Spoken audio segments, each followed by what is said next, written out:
Hey everyone, welcome back to my channel. My name's Uzo. I'm so glad to be back for another video. Today I'm in my childhood home and I have my bookshelf here from my entire childhood, all the books I've collected in my entire life from K through 12. So I thought it would be fun, a good idea to do a childhood classics video. Just the books that I was in love with as a kid. I have so many of them here, so many of them right behind me. So this is gonna kind of be like a video of the books that built me and just kind of rekindling my love for reading. Like, we're just gonna go through all of them. I'm gonna have to change my shirt because I'm getting hot. We'll just start strong. Like, back in the 10s, my prime reading years were like 5th through 9th grade. And that was back when YA was king. That was back when Divergent was being published. That was when the Hunger Games were being published. Like, they would publish anything because it was a cash cow back then. Like, I should have been older so I could have published a book back then because people were reading at a rate in which, if you think people are reading now, you have no idea what it was like back then. People were reading and they kept on making all these book to movie adaptations, all of them. That was the time to be alive. The series that absolutely built me, the Lunar Chronicle series by Marissa Meyer. I think there's something about the last name Meyer, not Myers, like Stephenie Meyer. Great series. Twilight, duh. Twilight, I don't even have it here because I took it back with me to my actual apartment because I need those books close. Those books have to stay close to mama because I need to be able to flip through them whenever times get tough. But there's something about the last name Meyer. It's that lack of an S that just really shows out in the writing. Like, they be writing. The Lunar Chronicle series, I even have the little prequel short story collection book. That's how much I loved it. This followed like a sort of dystopian fantasy Earth and moon and all these fairy tale characters who lived in the world. So Cinder is like a retelling of Cinderella, obviously. So Cinder is a cyborg, half human, and all this stuff ensues, and she lives in like a fake Asia country, and she gets invited to this ball. She has all these evil steps. You had to be there. It was a great read. And then there's Scarlet, which is Little Red Riding Hood. There's Cress, which is Rapunzel. There's Winter, which is the Red Apple Snow White. And then it was just a great chronicle. Those 4 books, bro. Those 4 books. I honestly should do a reread. That's how much I love them. Honestly, I shouldn't. I keep doing this thing. Like, when I was a kid, I used to love this TV show called House of Anubis. Like, that was my show. You couldn't tell me anything about that show. That was my show. I loved House of Anubis. I did a rewatch and it was not good. And it didn't ruin, I don't think you can ever ruin the love that I had for House of Anubis, but it certainly spoiled it. Even just a little bit. It certainly spoiled it just a tad. Just a little bit. It spoiled it. So, I don't think I should do a reread of it. I think I should just let the memories be memories. There's a girl on YouTube who does like, she reads them so you don't have to, and she like does plot explanations. I think I should just watch that of the Lunar Chronicle series because I don't think I would be doing myself a favor if I were to read it again. Because some things, what does it say? Like, rose tinted glasses, like, memories are sweeter than the actual moments themselves. Like, just live in the memory of it. You don't have to go back and see what it used to be. I agree with that. I don't need to go back and see what it used to be or reread it because at the end of this day, I read this when I was 13. And what's great for a 13-year-old is not great for a 24-year-old. I think that's true, but that doesn't make it any less great.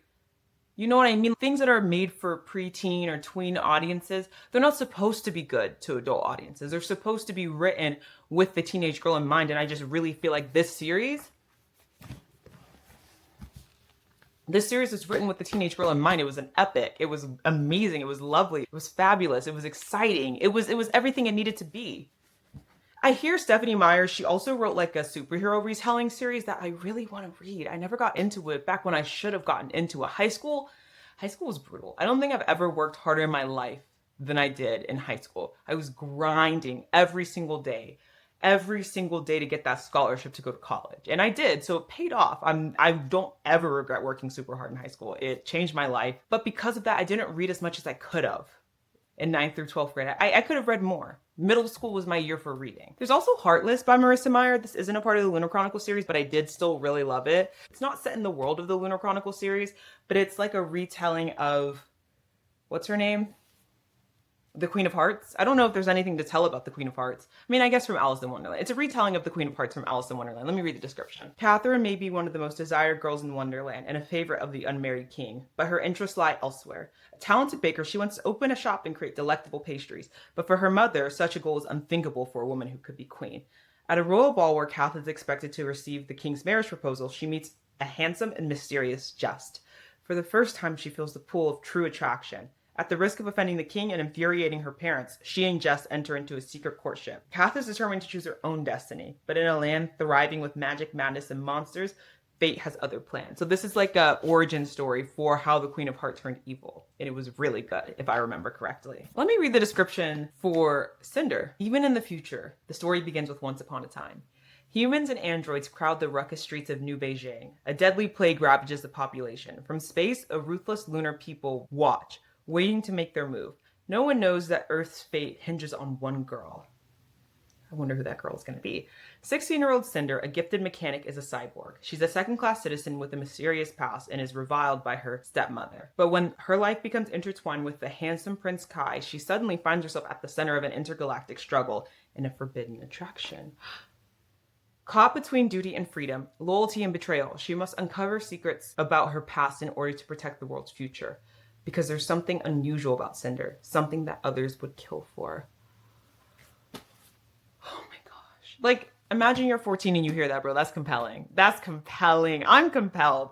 And yeah, I devoured this series. Devoured it. You just had to be there for real. The next series, obviously, is Shatter Me. You had to be there. Like, I mean, I was an OG Shatter Me fan. I literally met the author at a book convention in like 2014. By the way, I have like a really crazy zit, so I'm doing like extractions daily. Like I have a face mask on or I have pimple patches on. So today I was doing a face mask to try to extract whatever's in there. It's been on my face for a month and it needs to get out. It needs to get out of my face. Get out.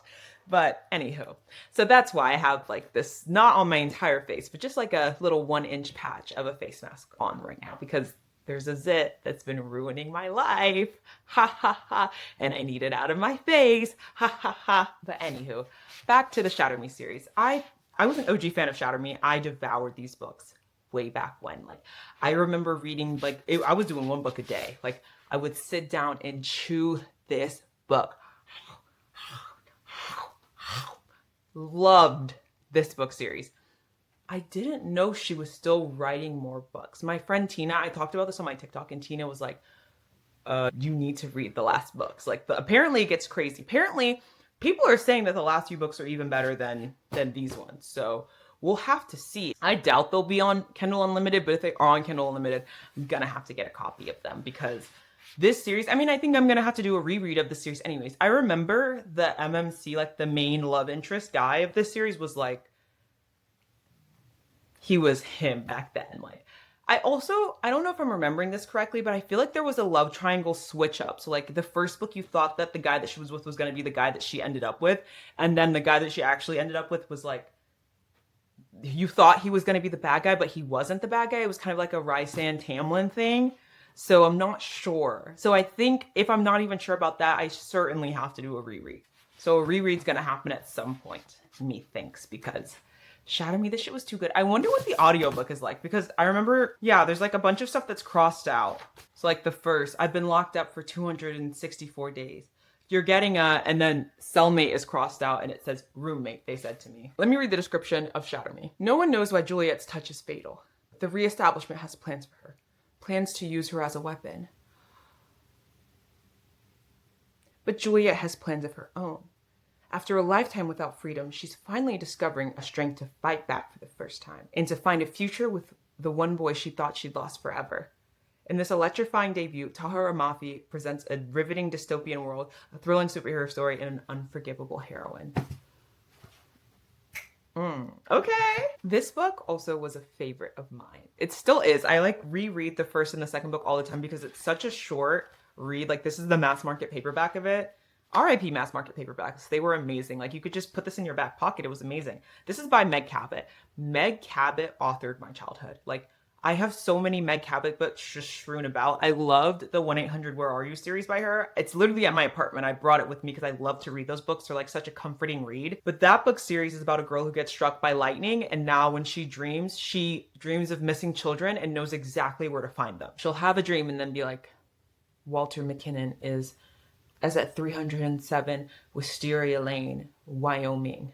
73712, and she'll call the missing children hotline and just say that, and they'll go there and the child will be there. So then the government catches wind of this and they take her to a government facility and they want to use her to find missing kids, but she's not having it. And it's, I mean, I'm making it seem way more serious in it than it actually is. But Jess Mastrogani, who's like the main character girl, she's just so unserious. Like, she's not having it. She like is always trying to escape. She run like it's just a really funny book. You have to read it. This book, All American Girl, mind you, Meg Cabot also, she wrote Avalon High. She wrote the Princess Diaries series.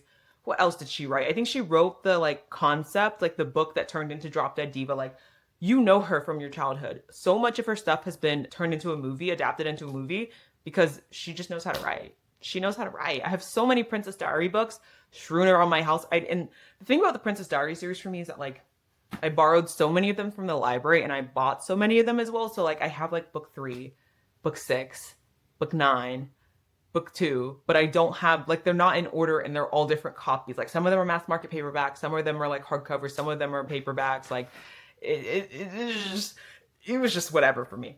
This book, however, is about a girl who saves the president's life from an assassination. It's about this girl who lives in DC and she's at like the president's like driving by or doing like a parade and she sees this guy and he's holding up a gun. And she's like, he has a gun! And she jumps on his back at the parade and the gun goes off and like, but it doesn't hit anybody. And it turns out that she saved the president's life and she becomes like an overnight. The president in this book is like the most beloved president in all of American history. Like, it's nonpartisan. He's the best guy ever. Everybody loves him. Everybody voted for him. He has like a 99% approval rating. She saves his life. So she's automatically thrust into the national spotlight and hailed as like the hero, normal girl of DC. Like, look at this all-American girl. The title's All-American Girl. Why the president's son? Hot. So obviously that's what this book is about. And the second book is, I'm really glad that this book got a sequel because the second book I think is a little bit better than the first one. It's so freaking funny. What can I say? Meg Cabot knows how to craft a delicious story, and that's what she did here. And they're all like very, very YA fun, good. Oh my gosh, I might have to bring this back with me because it's so funny. The next book series, this was like my last YA book that I read, but this is My Lady Jane. It's by Cynthia Hand, Brody Ashton, and Jody Meadows. So it's like a group of 3 women who just love each other, and you can tell that they love each other in this book. Yeah, it's literally just 3 friends kikiing in a novel. This book is hilarious. And they have books about all these other Lady Jane. So this one is about Jane, forgot her last name, Lady Jane Grey. So they're all about like Janes who have died. So like they have one about like Jane Eyre, Jane Austen, and it's just like really funny retellings of their life. Obviously very fictional. They made a TV show of this with Emily Bader, and it's completely different from the book. The only thing that I think was kept constant is the fact that it was really funny. But this book, I lent my mom this book and she was laughing, like cackling on that couch. This book is hilarious. The next, obviously, is the Hunger Games series by Suzanne Collins. This is a masterpiece, honestly. Like, I think if this came out in any other generation, it wouldn't even be considered YA. I think that this would be considered a classic. I think that this is going to go down in history as like a modern classic. This book series, I mean, YA is such a new genre. Like, who's to say that this isn't going to go down in history as a classic? I think it will. Like, The Hunger Games was so, it was like, it's a mix of children's YA, but also it takes itself very seriously and it has every right to. I feel like a lot of YA at the time didn't take itself seriously, but this one certainly did. Obviously, I don't even need to read a description. Everyone knows The Hunger Games, but this book series, I remember not really liking Mockingjay. I think I need to give it a reread, but Catching Fire, I think, is a perfect book and an even more perfect movie. I'm one of the people, I'm sorry, I think the movies might be slightly better than the books. I think that when you're watching the movies, you can really understand just how evil the Capitol is because you can actually see these little ass kids fighting to the death. And I think the book, I don't know if the book really, I mean, maybe this is just me. Maybe my imagination is limited. I feel like I imagined it pretty well. But I think that the book, I think seeing is really believing. And I think because the movies were such faithful adaptations of the book, they might be a little bit better. I mean, I'm going to be real with you. I did not like Sunrise on the Reaping. Everyone loved Sunrise on the Reaping. That's cool. I'm happy. I thought it was a little bit corny at times. And the one thing I really did like about Sunrise on the Reaping was how she still managed to make it suspenseful. Sunrise on the Reaping is Haymitch's story. It's like a book that she released maybe 2 or 3 years ago. And it's like Haymitch's Hunger Games. And he was also in the Quarter Quell, which is like, they have a Hunger Games special every 25 years. And he was in the second Quarter Quell. So like the 50th Hunger Games. And so you know that everyone that he's in the games with are going to die because that's how the Hunger Games work. But still you hold out hope. Like I had so much hope reading that book. I don't know how that's even possible for me to maintain the level of hope that I did when I was reading that. Like I genuinely, you'd be reading about one of his little friends that was also a trivia, you'd be like, they'll find a way, right? They'll find a way, right? Like they're not gonna die, right? Like no, not that. They're gonna be fine, right? Next thing you know, they're dead. Like no. The more Hunger Games that we have in Sunrise on the Reaping, in Songbird of Ballad and Snakes, Ballad of Songbirds and Snakes, I feel like it cheapens the horror of what the Hunger Games are. Like the more that we keep writing about like these Hunger Games, because like does that make sense to you? Because when I was reading the Hunger Games and Catching Fire, and these are the books where they have Hunger Games, you were just like horrified. Like it's grotesque. The more we do it, but I guess it's desensitizing because that's what it's like when you're actually there in the world. Like they see this every year. And another thing is that I genuinely can't believe that the Hunger Games happen every year. That is so frequent. That is so frequent. Every single year they send a kid from every district, two kids from every district, a boy and a girl, to fight to the death every single year. And the amount of food that you take out is how many times you've been entered into the drawing. That just seems, I mean, obviously that's evil, but like, dang, it's extra evil every single year. That's horrible. Anywho, the next series that changed my life is the Selection series by Kiera Cass. Oh my God. I was obsessed with this series. Like, I'm like literally trying to find the words to describe how obsessed I was with this series. America Singer changed lives. America Singer, if you're watching this, pat yourself on the back. She changed lives. I actually met Kiera Cass at another book convention when I was like 12. Let me read the synopsis for The Selection. Basically, this is like a mixture of The Bachelor and The Hunger Games. Not really. It's just like a dystopian The Bachelor. State-sponsored The Bachelor. I guess it's a mixture of The Bachelor and The Hunger Games. So basically, they live in this country called Ilia, and in Ilia, you have a cast, and it's divided by numbers. So the ones are the royal family. The twos are celebrities, athletes, and military police officers, like high ranking. The three are highly educated professionals like doctors and scientists. The four are business owners, managers, and jewelers. Five, which is what America is, are performers, artists. So like she comes from a long line of artists. So she's an artist, she's a singer, I think. Her last name is Singer. Six are servants, housekeepers, seamstresses, and clerks. And 7 are manual laborers like construction workers, farmers, gardeners, and 7 are manual laborers, and 8 are the homeless. So the chronically ill, orphans, or people who are like cast out by their society. So that's the world that they live in. That sets the stage. So for 35 girls, The Selection is the chance of a lifetime. It's an opportunity to be swept up in a world of glittering gowns and priceless jewels, to live in a palace and compete for the heart of the gorgeous Prince Maxon. But for America Singer, being selected is a nightmare. It means turning her back on her secret love with Aspen, who is a caste below her, and leaving her home to enter a fierce competition for a crown she doesn't want. Then America meets Prince Maxon. Gradually, she begins to realize that the life she's always dreamed of may not compare to a future she's never imagined. So basically, it's about this girl who enters basically the Bachelor for her kingdom. So if she wins the heart of the Prince of the Kingdom, then they'll get married and it'll elevate her entire family into the royal family. And this series follows the competition. It's a trilogy. So The Selection, The Elite, and The One. Great series. It was so silly. Very, very silly series, but very entertaining to say the least. Nonetheless, they're not writing, are they? I wouldn't know. I'm not in the marketing. They're not targeting me anymore, but get them kids off them phone, because the reason why they're not making more of these books and publishing more is because them kids are on their phones and they're not reading. Get them kids off their phones so people like Kiera Cass can write more crazy books and publish them. They're not even taking a chance on publishers like this anymore. Get them kids off their phones because it's affecting all of us. I remember people like Christine Riccio, or whatever her name was, Poland Banana Books, she was reading the selection series. So I guess if it reached her, like, what's the next big YA series? Are they even publishing them anymore? I don't know. I need to check out Epic Reads and see what they're doing. Oh my gosh, Epic Reads isn't even only YA anymore. This is dreadful. This is awful. Oh my gosh. This book, Lola and the Boy Next Door, this series is by Stephanie Perkins. Anna and the French Kiss, Lola and the Boy Next Door, and Isla and the Happily Ever After was that trilogy changed lives. That trilogy changed lives. That's all I'm gonna say because that's all I remember. I think it followed these like girls who lived in this European private boarding school or something. I don't know.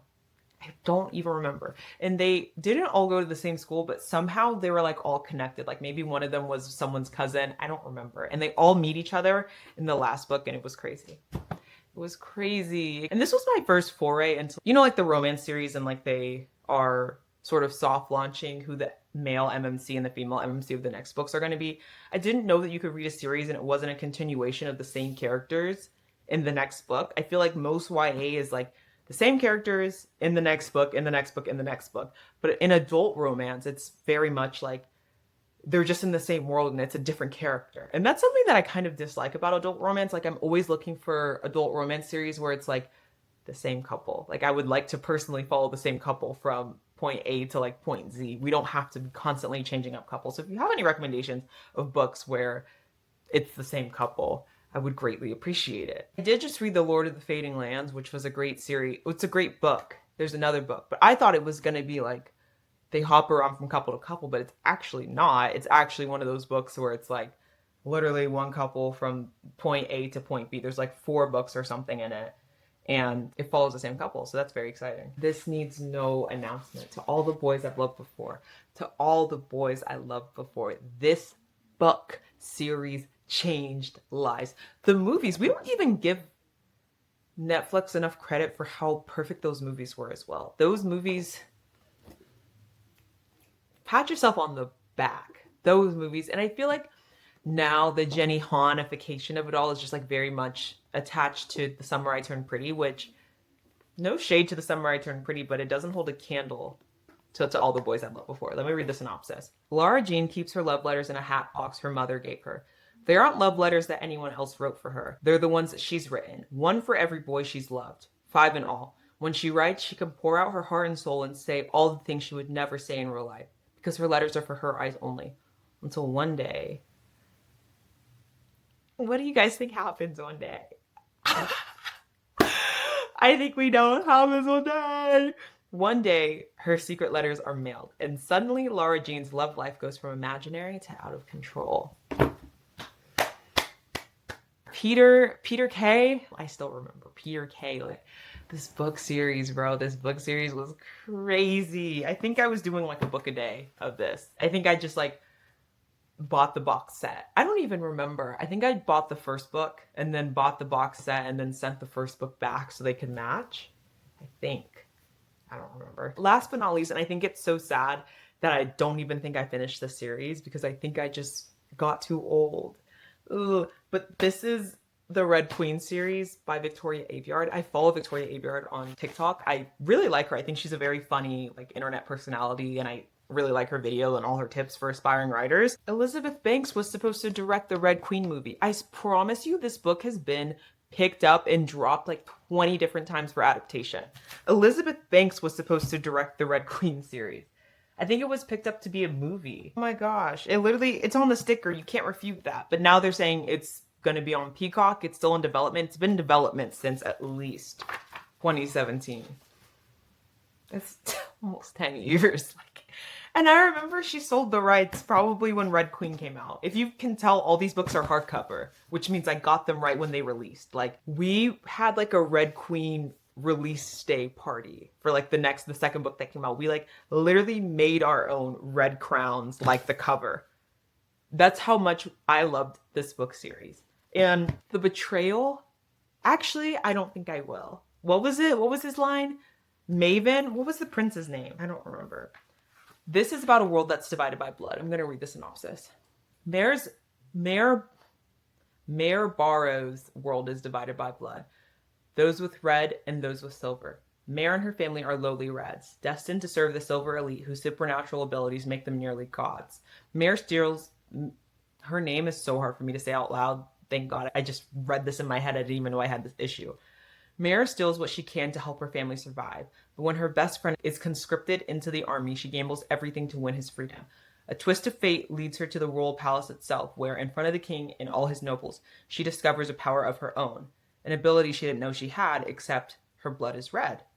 To hide this impossibility, the king forces her into the role of a lost silver princess and betroths her to one of his sons. As Mare is drawn further into the silver world, she risks her new position to aid the Scarlet Guard, the leaders of a red rebellion. Her actions put into motion a deadly and violent dance, pitting prince against prince and Mare against her own heart.